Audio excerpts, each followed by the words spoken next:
नमस्कार, आप देख रहे हैं युवा रिपोर्टर मगध। बिहार की कोकिला कहे जाने वाली शारदा सिन्हा जी, जिनका आवाज ही छठ पूजा की पहचान बन गई थी, वो आज हमारे बीच नहीं रहे। 72 साल की उम्र में वो अंतिम सांस लिया।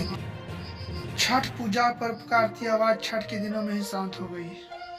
संयोग की बात यह है कि जिनको हम सबसे ज्यादा छठ पूजा की गाना से जानते थे, आज छठ पर्व के दिन ही उन्हें छठी मैया ने अपने पास बुला लिया।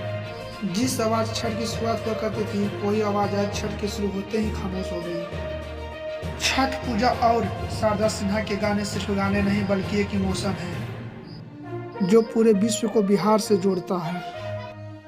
आज भले ही शारीरिक रूप से हम लोग के बीच नहीं रहे, लेकिन उनका आवाज सदियों तक गूंजती रहेगी। उनके गाए गए मैथिली और भोजपुरी के लोकप्रिय गीत पिछले कई दशकों से बेहद लोकप्रिय रहे हैं।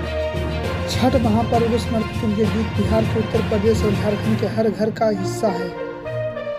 भोजपुरी, माघी और मैथिली भाषाओं की मिठास, पूर्वांचल के लोक संस्कृति और उनके गीतों के माध्यम से हमेशा हम सबों के दिल में मिलते रहेंगे।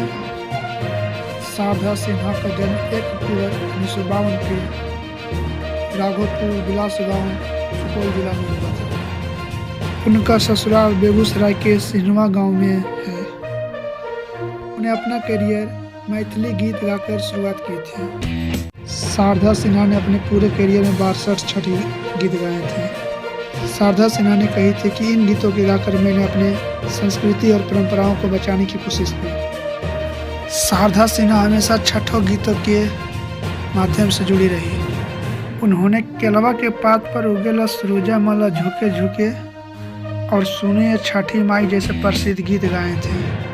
शारदा सिन्हा ने बॉलीवुडों में जैसा फिल्म में भी गाना गाकर आवाज अपना बिखेरा था। सलमान खान का फिल्म मैंने प्यार किया, इस गाने में कहे तो से सजना बहुत ही सुपर डुपर हिट गाना रहा था। ये वाला गाना शारदा सिन्हा जी का।